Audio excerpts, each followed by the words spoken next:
Yo, what's up guys? It's Noah here, and in today's video, we're going to be talking through some player props I like on Prizepicks for today's NBA slate on Friday, January the 31st.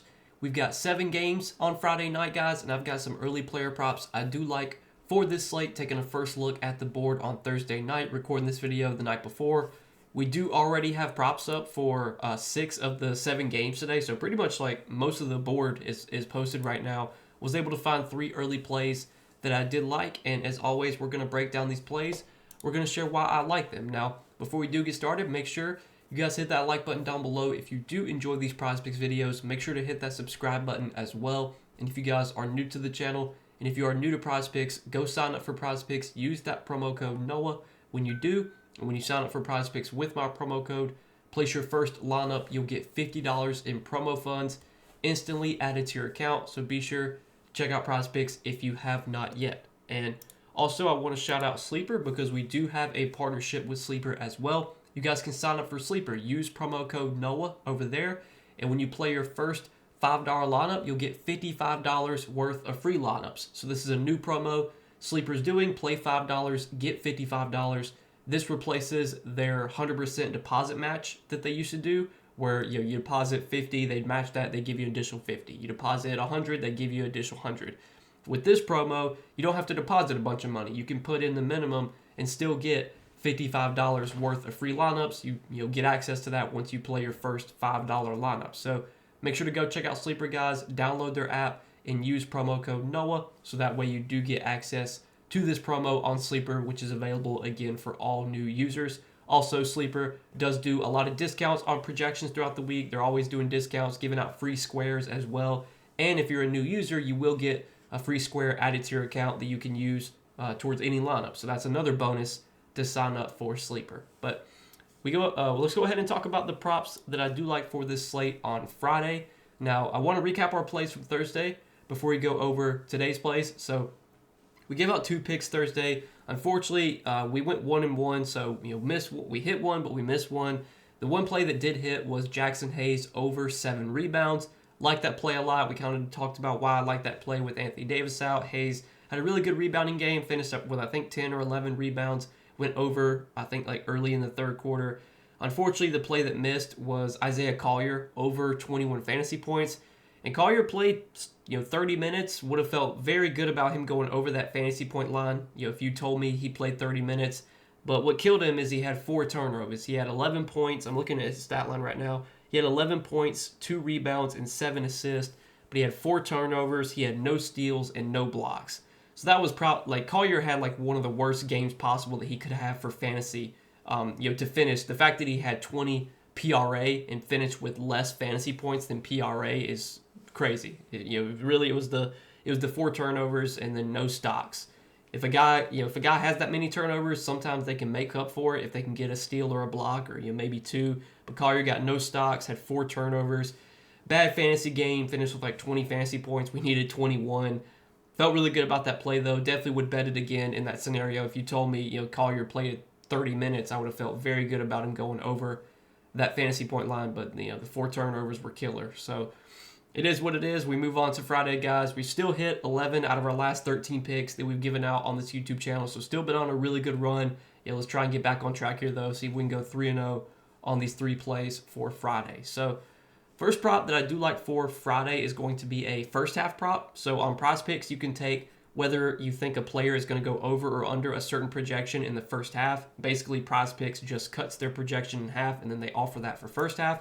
So the first half line that I do like for Friday is going to be Ivica Zubac for more than 7 points. So as you can see lately, Zubac has been putting up some big games in the first half. He's been starting off really hot. Had 10 points in the first half against the Lakers, 8 against Washington, 8 against Milwaukee, 12 against Phoenix, and 10 against San Antonio.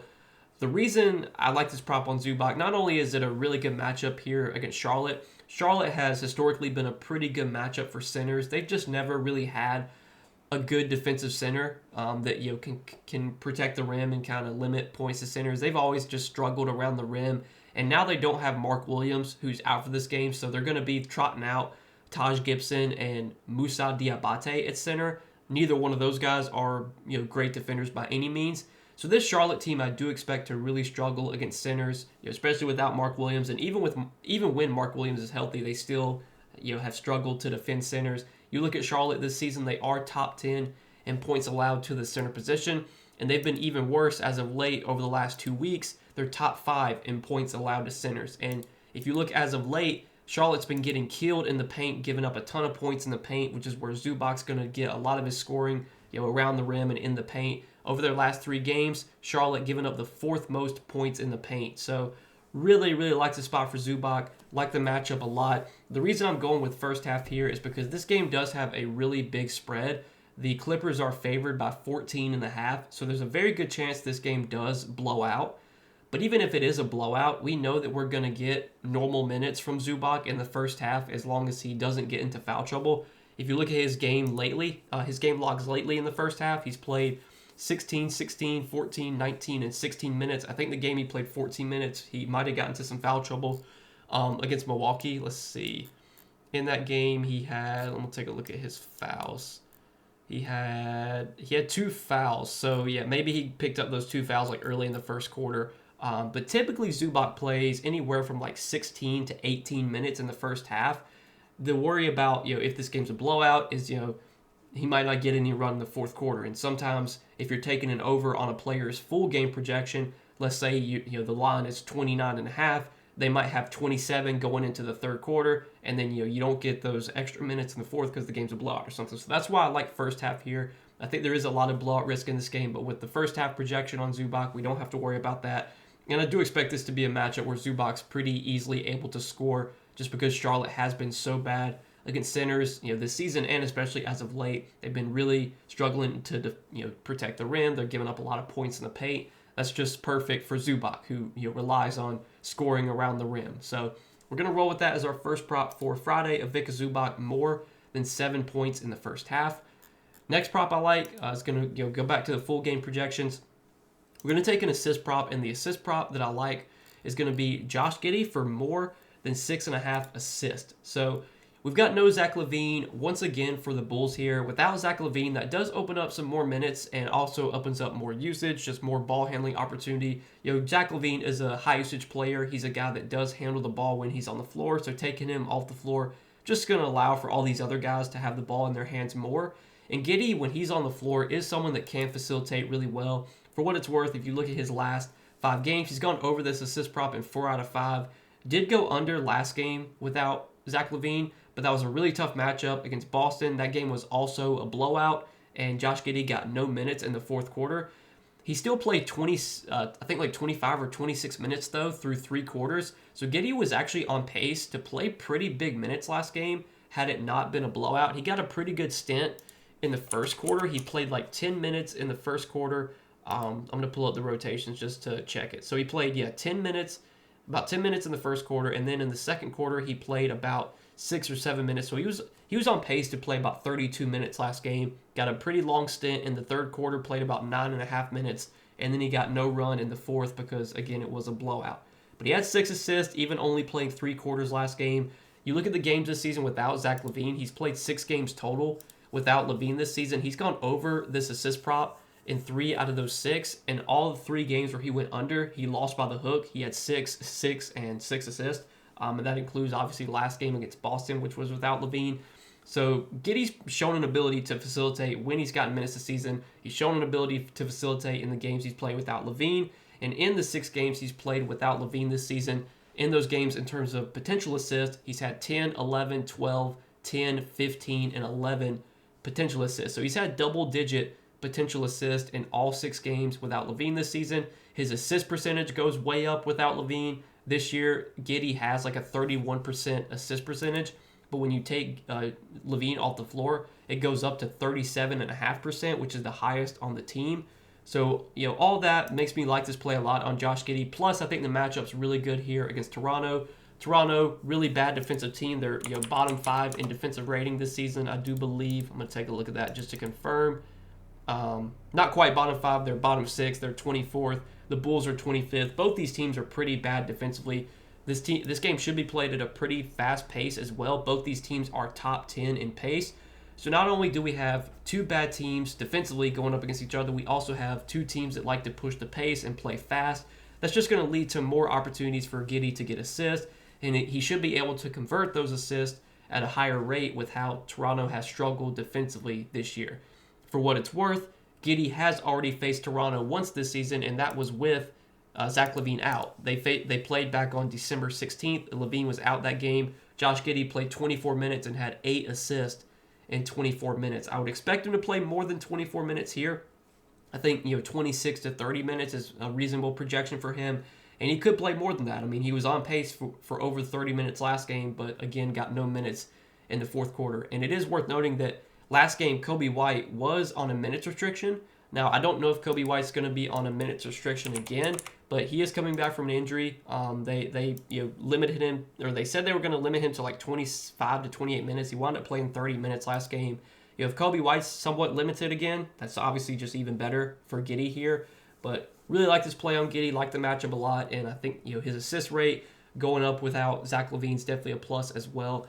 All those reasons we just discussed makes me like this play on Giddey. So that'll be our second prop, and then the third and final prop that I do like for tonight is going to be a points prop. Going to go back to a points prop here, and the points prop I'm liking is going to be on Chris Paul. We're going to take Chris Paul for more than 8.5 points. So Chris Paul this season, when it comes to scoring, he has definitely been up and down. He can kind of be a frustrating player. If you take an over on his points, I'd recommend just not watching the game because Chris Paul's not a guy that takes a lot of shots.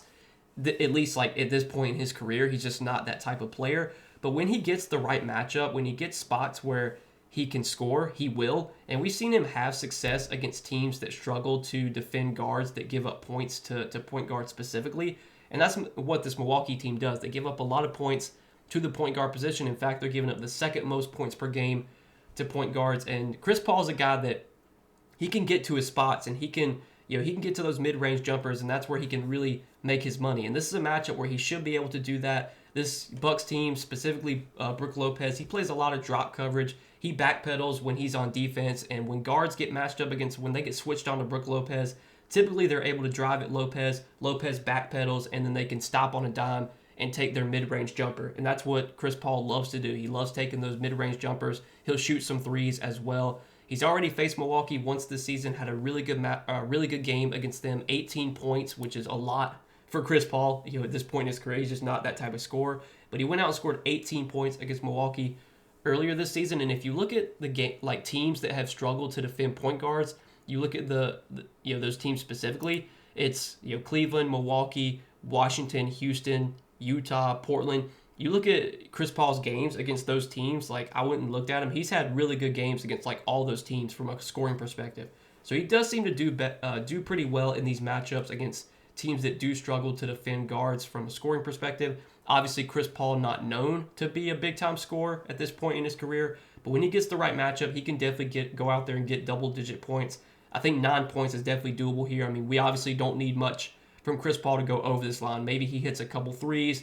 Maybe he makes a couple mid-range jumpers. I mean, it won't take much for him to score 9 points. And although Chris Paul is not like a volume scorer at this point in his career, like he's not going to go out there and take, a ton of shots. He's typically a guy that averages like 7 to 8 shot attempts per game. As of late, he's been averaging about 6 to 7 shot attempts per game. Like he's definitely not been shooting the ball a ton lately. But he's typically a guy that can be efficient when he shoots the ball. Like he's a guy that typically shoots like 45-50% from the field. He typically shoots like close to 40% from three. Lately he's not been shooting a ton, only like 5 or 6 shot attempts per game, but he's still been going over this line. Even in some of those games, like he only had 6 shot attempts against the Lakers, still scored 13 points. Had 6 shot attempts against Miami, still scored 10 points. Had 5 shot attempts against Indy and still scored 11 points. Another thing I like to see is that in competitive games lately, Chris Paul's been playing pretty good minutes. Now the Spurs, they have been involved in a lot of blowouts. Like if you look at their games, so the game against the Clippers, they lost by 12. Chris Paul played 27.5 minutes. The game against Indy, he played 32 minutes. That was a blowout. He played only 24 minutes against Indy. The 2 games that were in Paris were both blowouts. Then he played 28 minutes against Miami, but that was also a blowout. They lost that game by 21. Against Memphis, that was a blowout. He only played 29 minutes. They lost that game by 28. But against Memphis, the previous game before that, it was somewhat competitive, 14-point game. He played 35 minutes. So Chris Paul's been getting pretty good minutes in games that are competitive. This game against the Bucks projects to be competitive. It has just a 3-point spread. So I think we might see Chris Paul play like 30 plus minutes here. And I want to say when Chris Paul's played like 30 plus minutes, he's been able to score 9 points in most of those games. So I'm going to actually take a look at that real quick just to confirm. So in games with at least 30 minutes this season, Chris Paul's had at least 9 points in a good majority of those games. It looks like over half the games this season where he's played 30 plus minutes, he's had 9 points or more. That does include a game against Milwaukee where he did have 18 points. We talked about that earlier. So like this spot a lot for Chris Paul. If they can go out there and get us 9 points, obviously not asking for much. Like the matchup for him though, with how Milwaukee has struggled against scoring guards this year. Obviously Chris Paul not known as a scoring guard, but in this matchup, I like his chances of getting 9 points. So we're going to roll with that, guys, as our 3 props. For Friday, we're going to take a Vika Zubac for more than 7 points in the first half, Josh Giddey for more than 6.5 assists, and Chris Paul for more than 8.5 points. If you guys are going to roll with me on these 3 plays, let's see if we can go 3-0 here. We've lost some of our recent picks lately. Like we went 1-1 on Thursday. I think we went 1-1 or 2-1 on Wednesday. We've had a couple losers lately. Some of them been some close calls though, especially the Collier one on Thursday. That was frustrating to lose. Felt like we should have had that one. The 4 turnovers was a killer. But let's see if we can get back on track. Go 3-0 on these 3 plays for Friday. So as always, guys, appreciate you watching. Make sure that you hit that like button before you do get out of here. Hit that subscribe button as well. And go check out Prizepicks, guys. If you're not signed up for Prizepicks yet, use that promo code NOAH when you do sign up. And when you place your first $5 lineup, you'll get $50 in promo funds instantly added to your account. Make sure to check out Prizepicks if you have not yet. But good luck as always. Thanks for watching, and I will see you guys in the next video.